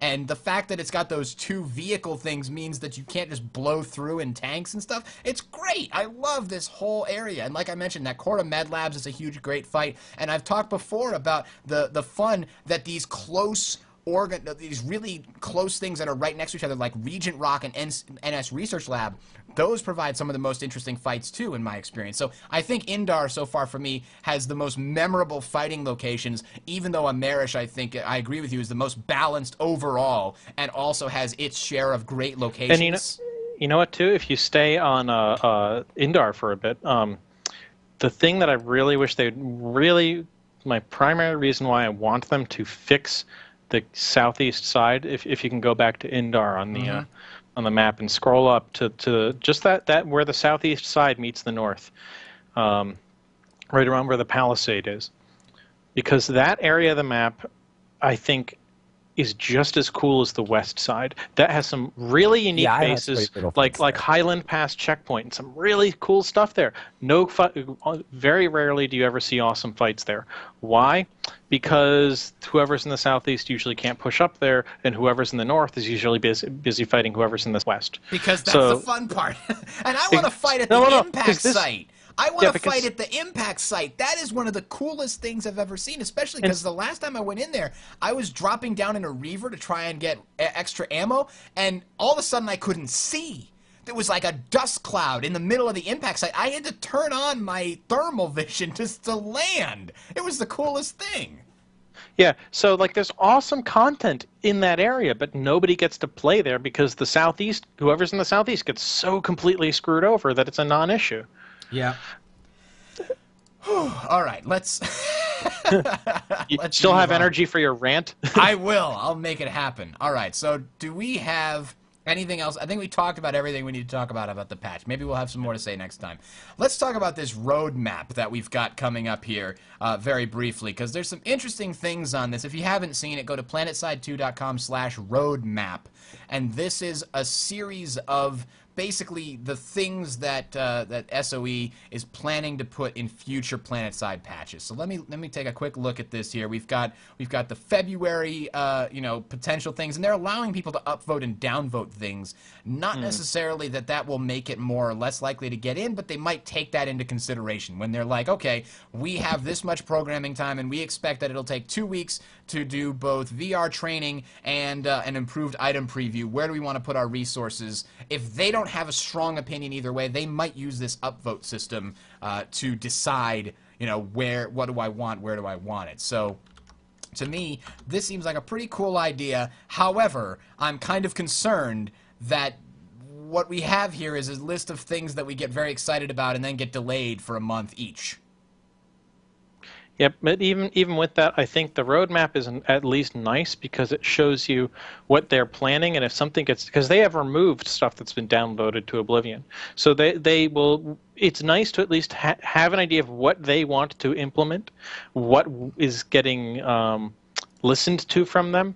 The only issue I have is it's still kind of crowdsourcing gameplay design when you look at something like DayZ, where Rocket initially was very much like, I will take into consideration things the community say, but I have final say on it. Yeah. And that's part of why that game became so fantastic, is he didn't care. He was just doing what he, for the most part, what he wanted to do, and then listening to the community. And this feature, I'm worried that it will become the developers being slaves to the community. I don't think it will be. But that's always a danger with these sorts of feedback things. So we I just saw have it. to The watch two that. things that were the most they had the most blowback on. There was like the spawn immunity was a thing, and then no, we'll pull it back. So it was in the patch, but not exactly. What was the other thing on this roadmap that was in the unscheduled thing? The creating no deploy zones for AMS equipped Sunderers. And destroying the SCU only penalizes spawn timers. Like, these got downvoted to oblivion, and then they were moved out of January. Maybe it's a coincidence, maybe not. I am also concerned because I have learned enough about game design through reading books and of various things Playing games. But I've learned enough to know that as a game player, most of the time I had no idea what the hell I was talking about when I was making suggestions about game design. You can, as a player, think that you might know what's good and what's bad, but most of the time you probably don't understand the mechanics behind the design and what they were put in there to achieve. And so having read a lot more about game design and the different aspects behind it and the various things you have to do, I have gained more respect for game designers who don't just give in to what the players want, because I have come to estimate that 90% of the time the players don't know what they want. That's my perspective. And that was you just want to look at that, go to the PlanetSide 2 forums, and then look for any thread labeled blank is OP. Yes, exactly, because then there's another thread underneath it saying blank is unp. Unp? Unp is unpowered. So let's see. Let's see. February has got a bunch of stuff in here, but does anybody else think it's a little lackluster? Okay, we got account level unlocks, a VR That's training really area, the only big deal. improved item preview, community grief reporting, Empire-specific rocket launchers. Oh, man. I'm very... No, I'm still okay with the new rocket launchers we just got. I mean, we just got rocket launchers. So I don't think we need more good rocket on launchers. explosives. How many rockets do we need? That's a good question. So, to me, I'm kind of like, okay, well, February has a lot of things that probably should have been in the game to begin with. So we all know January. it launched way too early, so this is a continuation of getting the quality of life improvements. I still there. feel that we're in the open beta, because they went straight Yeah. from closed beta to release. Yeah, so to me, we're in this open is beta. the first 4 to 5 months are just open beta. Honestly, based on this list, I kind of feel like by the time we get to June, it will feel like a complete game. Yeah, this patch went a big way towards Oh, that. absolutely. But I think that might have been just because of Buzzcut Psycho's giant post. But and as far as our previous one, I'm just glad that they actually listened to some of that, because there are some people who know what they're talking about. Oh, absolutely. And that's why that got so much attention. It's because it had so much resonance with so much of the community. And it wasn't just, I didn't like this particular gun because it kills me all the time. Which is me doing a very bad impression of my own stereotypical, gamer people. So let's see. What else do we have here? Spectator mode. I don't even want to get into that. March, flamethrowers are back. What are you talking about? There's flamethrowers in here? They're okay. Max Back in beta, we had flamethrowers. Yeah, they are. flamethrowers on the Maxes, and they pulled those out and just never said why. They just got rid of them, and apparently, I guess they feel several months down the road that we're, as a community, responsible enough to handle max flamethrowers again. That's what I'm getting out of this. So I thought that was that's kind of cool. I don't know why it's taking so long to put them back in, considering they're already in the game, but that's kind of cool. Well, it's just for presumably a shock factor. Presumably they took them out because there was some problem with them. I think needed to there be was. addressed. There was probably some graphical thing, like on low graphic settings, they caused huge lag or something in certain machines that they have to fix. To be honest, though, the big things that I'm looking forward to on this, February doesn't really have anything. Account level unlocks, yes, that's good. Everybody should have that. There's no question that shouldn't be in there, but there's nothing that's really exciting to me. However, March has continent locking, which will actually have a sort of stable progression where if the Vanu push really hard and take continent X, they will hold it, and then fighting can't happen on continent X for a certain amount of time, like a day or two or whatever it happens. I'm concerned about how that will affect populations. We'll see when we get there. But the other thing that's on there, improved map and respawn timer, map and respawn. It sounds like they'll be putting the deployment map and the actual map together in one window finally, so we won't have to jump back and forth between those. That sounds good. And player-generated missions. This is something that they promised a long time ago, that all of these FPS games, from World War II Online, remember World War II Online? And PlanetSide 1, actually, I believe, did have these player-generated missions, if I'm not mistaken. So that, I think, will be really interesting to see how those come into the game. Any other things about stuff that's coming in here in the near future? What else did we have to say about this? April. Oh, implants. I just noticed that on March. Yeah. Implants, because that was a big part of PlanetSide 1. Mm-hmm. I like how they say colorblind support in March when they kind of already did that. Yeah. To a degree.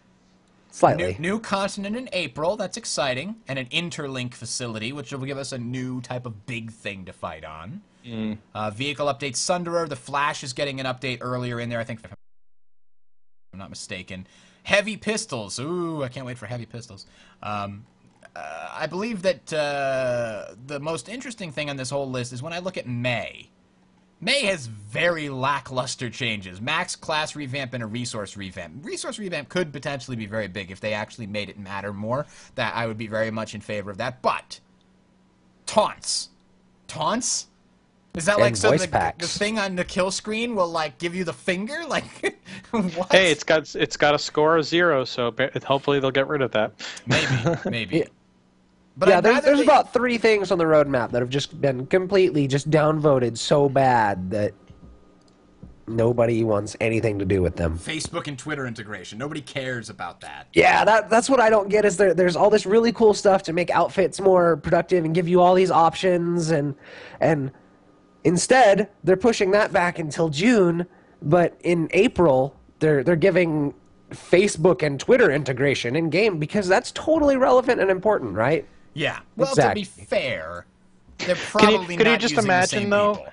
if I really hope that they don't do that, because I could just imagine somebody's Twitter Killed feed. some Banu today. I teabagged No. them. Not only that, but if it's one of those auto tweet things, so it's like anytime you capture or defend a facility and you're going up against one of those people who's just like barely taking an amp station or a biolab, and then you unflip it and it goes back up and it's like facility defended. Just spam this list of facility defended, facility all on your Twitter feed. Just I don't want that. I don't think anymore. Sniper Your XX Facebook just defended Harwich Zervan Tech Plant. Station. Zervan Amp Yeah. Station.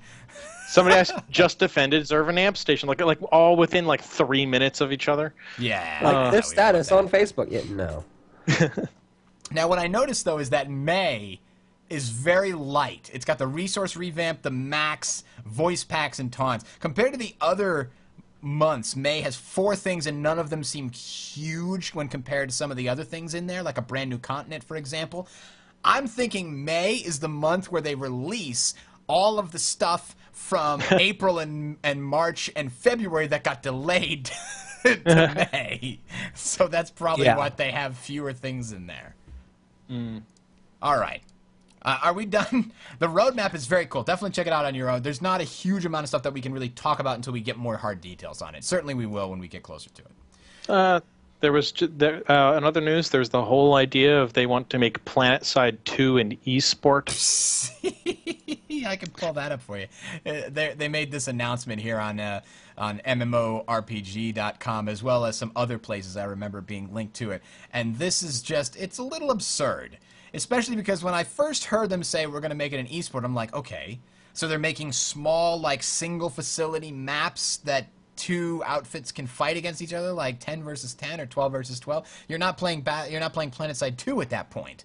And then the more I read about it's just a generic FPS. Yeah. The more I read about it, the more it sounds like they're talking about using the PlanetSide 2 as we know it, with hundreds of people per side, as an esport.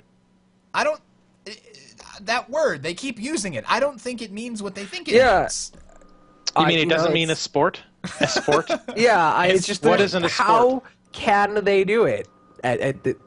Like, realistically, with still keeping the game PlanetSide. I mean, I think that what they could do that would be cool is to do, like, supposedly the way Total Biscuit was podcasting this or streaming it, which was to do it like war reporting. Like, they would be cool to get community war reports and live streams from like people who are from like the actual developers who just happen to find cool battles going on and start like essentially shoutcasting the battles. But that's not an esport.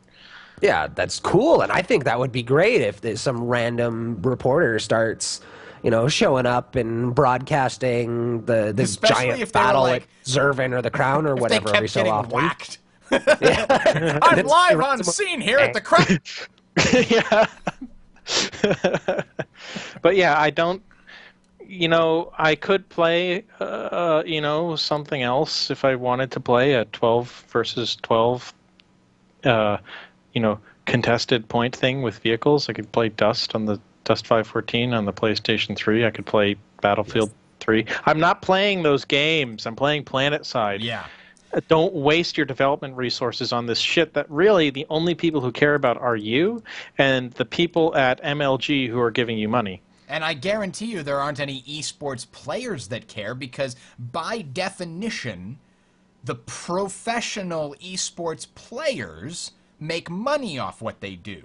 And pretty sure that there aren't going to be any tournaments in which 300 people make several tens of thousands of dollars each, because they're all on Vanu.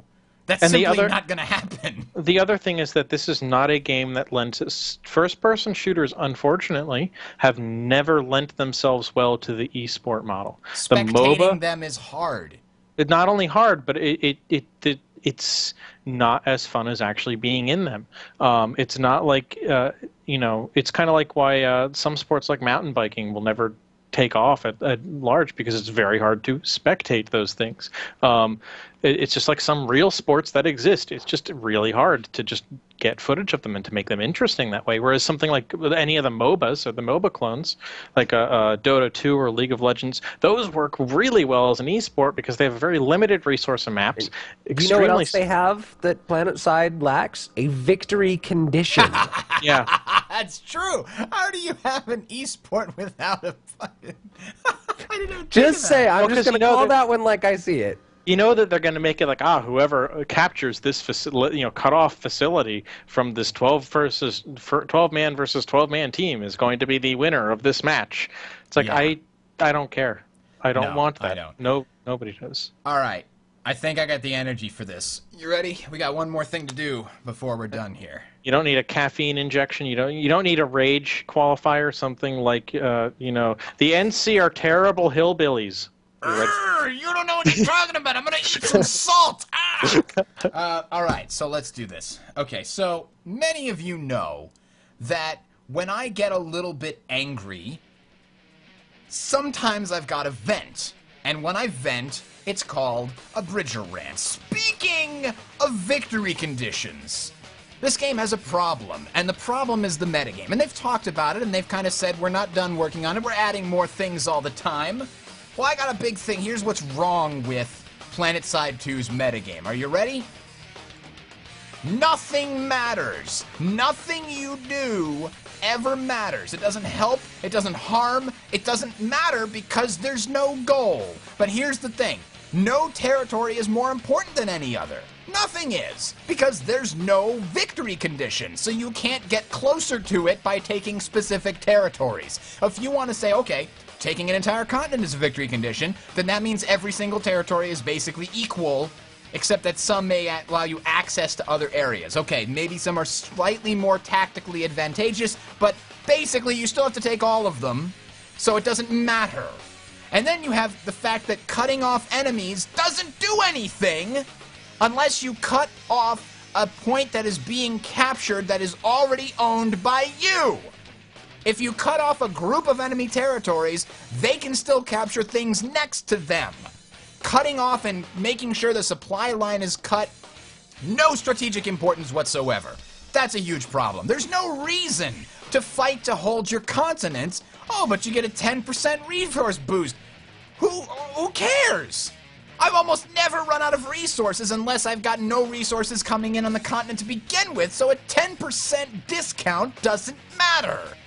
And resources are abundant in most maps. Now, if you're freaking locked into your warp gate or in an unbalanced spot on Esamir, then you're screwed. Okay, that needs to be fixed. The only way to win a continent on top of all of this is have a huge population advantage. I've never seen it done where it's equal 33% per side, or even when one side has 40%. I've hardly ever seen it done. 45% seems to be the minimum for these sides to capture the entire continent. And if that's what you're trying to encourage, is capture the whole continent in order to lock it, and the only way to do it is to vastly outnumber your opponents, that's a huge problem for your game, ladies and gentlemen, over there at Sony, because if what you want to do is have entirely barren maps except for one faction where all of VS is on one map, all of NC is on another map, and all of TR is on another map, congratulations, you've got a recipe to produce that.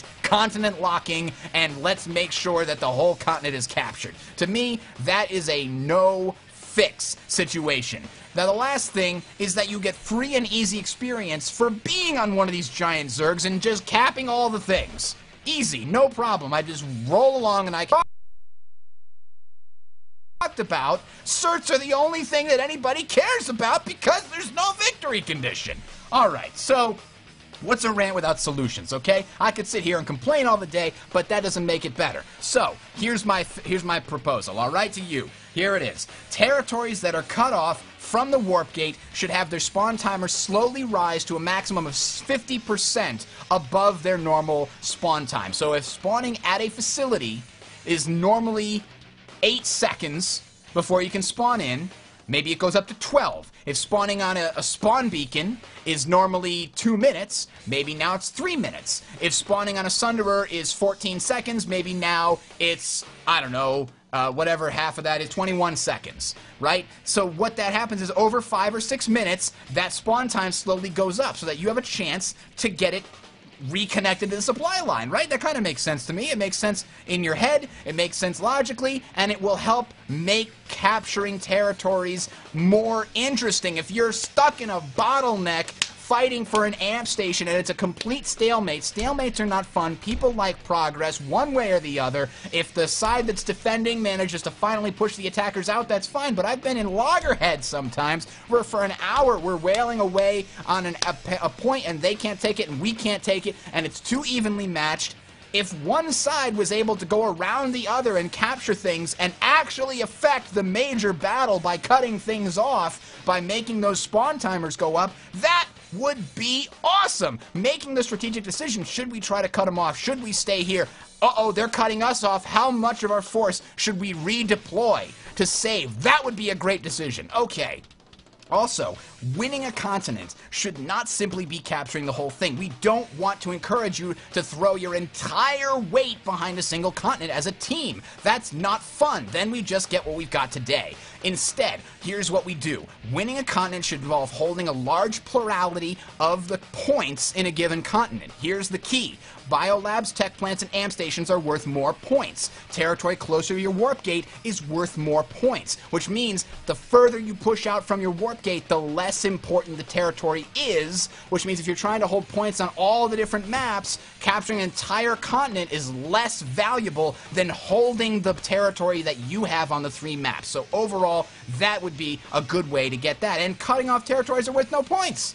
Bam! You now provide another incentive to cut off territories. If somebody pushes with a major Zerg all the way up here and you manage to cut them off because they're not watching their back, that should give you a really cool advantage. Right now it does nothing. Lastly, and this is the most important one, spawn timers should be adjusted continent-wide based on population. Those bonuses to experience are not enough incentive. You actually need to make it harder on the people who overpopulate a particular continent. If, for example, every percent higher than 36%, your spawn timer is increased by 1% and your vehicle spawns are increased by 20 seconds. I'm just making up these numbers. They could be slightly different. But then the other way happens too. For every percent that you're underpopulated, below 30% population, your spawn timers decrease by 1 to a certain minimum.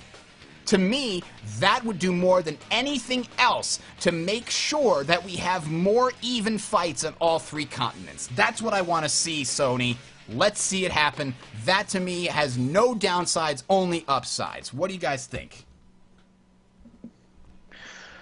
Oh, there's a lot in that rant that has to be covered, I'll be honest.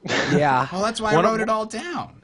Exactly. Well, I like the solutions. I mean, I know we've talked about there not being a victory condition, and that is a huge problem. It's a some people don't think it's a problem, which blows my mind, but, honestly. Yeah, you know, especially because some of that leads to, well, I actually had a conversation on the leader chat with somebody about this in game before the show, which was he's an outfit leader. I'm not going to say who he is or what his outfit is. I'll be that polite to him. Thought that holding the crown was his victory condition because emergent gameplay. That was his whole argument for it, because emergent gameplay.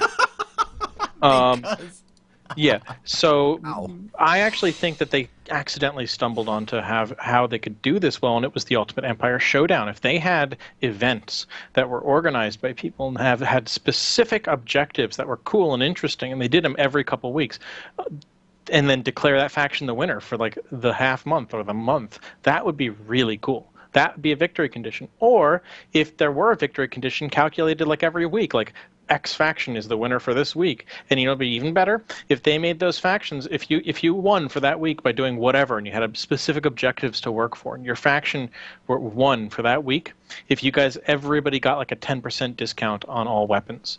Or something. Or something like that. Just some kind of reward. And to fix the overpopulation meta, penalize the people with a bajillion million people. You don't sit there you and realize buff you're asking to have yourself penalized, right?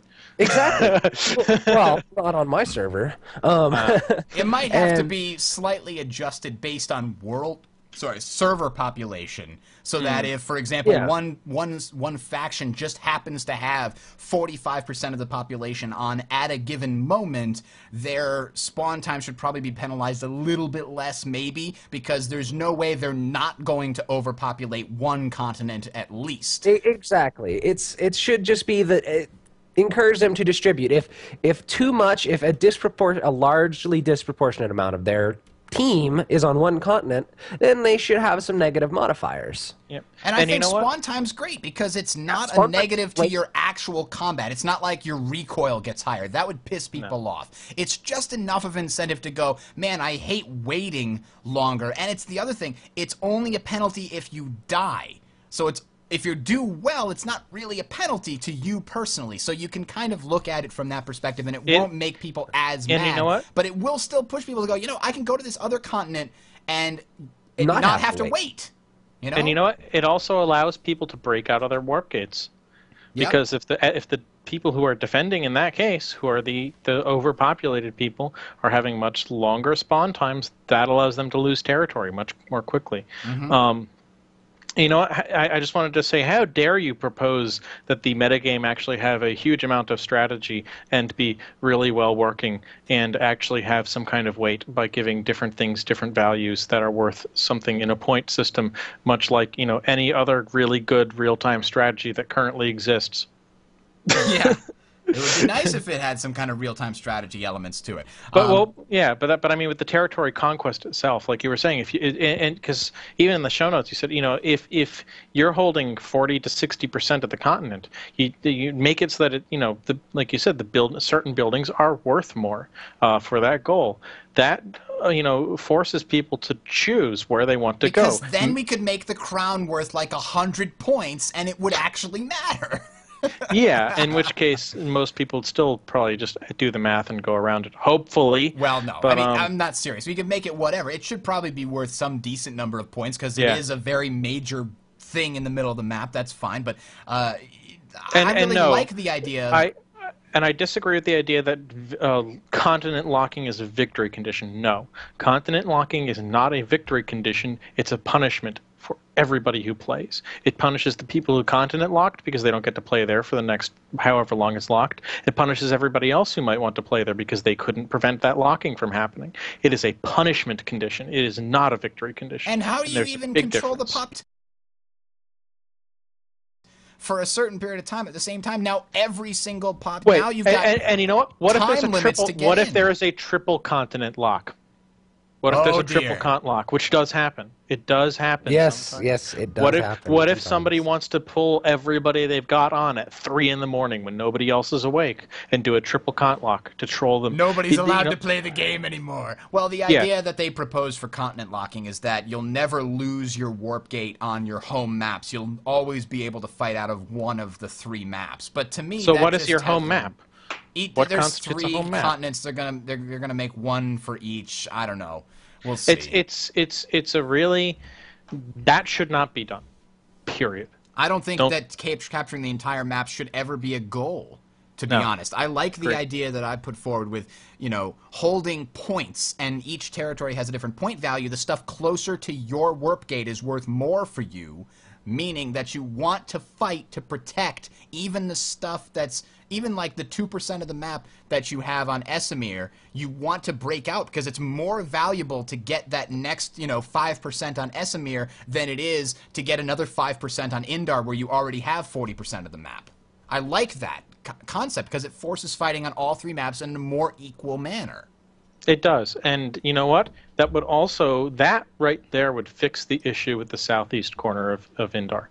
Is that suddenly becomes a more valuable warp gate because that territory can be easier to defend.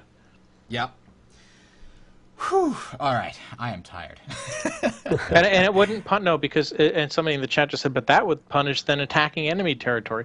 No, it wouldn't, because you would still need to do it to gain the amount of points that you need. It just makes your home stuff more valuable. And it also means that people who are, you know, stuck on those areas of the maps with really, you know, inability to move out, like Indar, they actually are kind of compensated for being stuck in a really crappy part of the continent. In addition to all that, what I think they need to do is provide some benefit just for getting points, just to your team, regardless of whether you're winning or not. Because then you run into the problem that we've had in Guild Wars 2 for some time in World vs. World, where there will be every time there's a new reset, quote unquote, of the World vs. World thing on Friday nights, there's a vicious struggle Friday, Saturday, and Sunday, and then one team gets up by several tens of thousands of points, and the other teams see it and go, well, we can't win, and they stop playing. And then you have basically just a few stragglers decide to stay in, and the rest of the week there's nothing. So you have to provide some reason for people to stay in there, and I've said that many times out in the World vs. World thing too. And you know, and that's also why I think if they made that switch so that they implemented your choice, and I think we need to just write a forum post for this, the 3 of us put it together and bump the hell out of it. But I think if they implemented those changes that you mentioned, and then they also did the, we're going to tally up who has the most points over a week for their various continent controls and then give them a 10% discount, that's actually going to make Sony more money. There's no reason why they shouldn't do it. That encourages buying station cash if they apply that discount to the station cash, too. You know what else they need to do to balance that? What if, for example, TR just happens to have the more organized groups or the larger numbers or what have you on their particular server, right? So let's say Watterson. TR just happens to be the dominant group. Let's say 3 weeks in a row they're winning. To me, what you do is make their requirement for winning harder each time. So every time somebody wins consecutively, the other teams have an easier time. It's sort of a balancing system, a ranking, a handicap, if you will. Okay, clearly TR is really good at this. We're going to give them a handicap and see if they can do it again next week. It's a challenge, TR. You're so good, prove that you can do it even with a handicap. And if they do it again, give them a bigger handicap, minus 10,000 points right at the start of the week they have to overcome. And then once they lose, their handicap goes back down to where it was previously. You have an even fight every time instead of one team giving up because the TR wins every time anyway, so who cares? Yep. Those three changes, which are really would not be difficult to implement from a game development standpoint. Very easy to stat track in this. They already are doing it. Yeah. They just those are very easy changes to make on the game development standpoint. They wouldn't take very long to implement. It's not asking for new graphical content. It's not asking for new it's animation. Literally a spreadsheet. Yes. We're asking them. We're asking spreadsheet. Maybe there's a MySQL database in there somewhere that we're asking for, but that's not too hard. I've done that before. That's a remote spreadsheet. Spreadsheets upon spreadsheets. Indeed. Now, the thing that's important, though, what I just talked about, because in Guild Wars 2 and World vs. World, after a week, matchups can change. If one server's dominating, they move up to the next tier against other servers. So as a result, it's sort of a self-balancing system, so it gets sort of balanced. But I'm guarantee you that there are going to be some servers where one faction is just going to dominate, not just because of their warp gate positioning, but because they happen to have a more organized group with more organized large outfits or just a bigger population. You need to put some handicap in there and make it a positive thing where you tell, the dominant faction, good job, you're doing so well, we want you to try to do it again with this handicap until you get it even, and then, the handicap might go up and down, but they will know, hey, we're the quote-unquote dominant server, look how awesome we are, we have to fight with a handicap. But the other servers can still feel like, hey, we won once it was an even playing field. Everybody wins that. I don't see how it's, the one criticism somebody just brought up in the chat is essentially my idea is turning PS2 into an arena round-based shooter. If your rounds last days or weeks over thousands of kilometers. Yeah, which is very different from an arena-based shooter, because arena-based shooters are inherently very limited areas with very known conditions. For 15 minutes. Yeah. All right, we've gone on long enough. 15 days. I mean, you could say that the Earth exists as a arena round-based shooter with that, essentially argument. That's I think taking it too far away. It's generalizing too far. Anyway, East Clintwood, do you have any final comments for us before we close? I think we've covered tonight pretty well. We've got the patch notes, got the roadmap. Well, join us in 2 weeks. What's today? Today's the 5th. So on the 17th is our next show we're going to be doing. Normally we do them on Sundays at 7 p.m. Eastern. This week we had a little delay due to the games patching and the Super Bowl. But the 17th is the next Tales of Auraxis episode. So if you want to join us live, twitch.tv/Bridger15 is how you can get there. You can also go to sound-strategy.net. Any changes will be updated on that calendar there. We're recording Tales of Tyria next week, which is the Guild Wars 2 show on the 10th. And I've also been streaming some other stuff on this channel here. So if you like it, go ahead and subscribe to the Twitch channel. Sound Strategy Network on YouTube is where you can find these VODs after they're uploaded. So I thank everybody for watching. Thank you very much, Army Knife, for joining me on the show today. You're welcome. From the Vanu's Sovereignty, signing out. Also, go Bill Nye. And thank you, East Clintwood, for joining me. All the way from glorious Red Republic, where we take away your freedom. Have a good night, guys. All right, and for the new conglomerate, I am Bridger. Let's have a Oh, I screwed it up because I don't have it queued up. Where did my go? I closed it. There it is. Let me try that again. And for the New Republic, I am Bridger signing off. The New Republic? The New Conglomerate! Oh no, I'm a traitor! Oh no. I'm just going to play the music.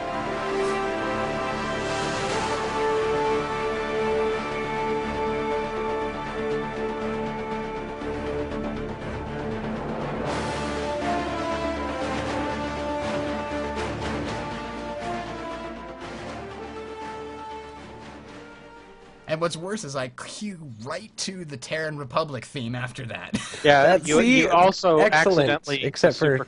Yeah, you also accidentally a super conservative newspaper. I guess so. It kind of worked. Listen, I played the Terran Republic on the First Planet side. I have some affinity. Yeah, so that, Wait a minute. that really, you know, Wait a if there minute. were a newspaper of the Terran Republic, it probably would be the New Republic. I just found a downfall meme for Hitler loses the Zervan amp station. Oh, that's an old one. That's a pretty old one. That's been around forever. I didn't know that It's good though. It's a very good one. I gotta check it out. All right, I've got to get to bed. I gotta be at work at 7 tomorrow, and it's 10 now, so that gives me 9 hours to get all this stuff taken down, and upload the show, and then I've got an interview in the morning, so I need to to work get and some games shower and and go to eat. bed. Eating is overrated. All right, so thank you guys for joining me. Have a good one. Yep, good night, guys. Good night, everybody. That was a long one. If I can figure out how to turn this off. There we go. All right, thanks everybody for watching the stream and or the show. We'll see you next week. Somehow I got a cat. I didn't mean to get a cat, but now I've got a cat. Hi, cat. You can't be in here. It's time for you to go. Say hi to the camera. Wave hi to the camera.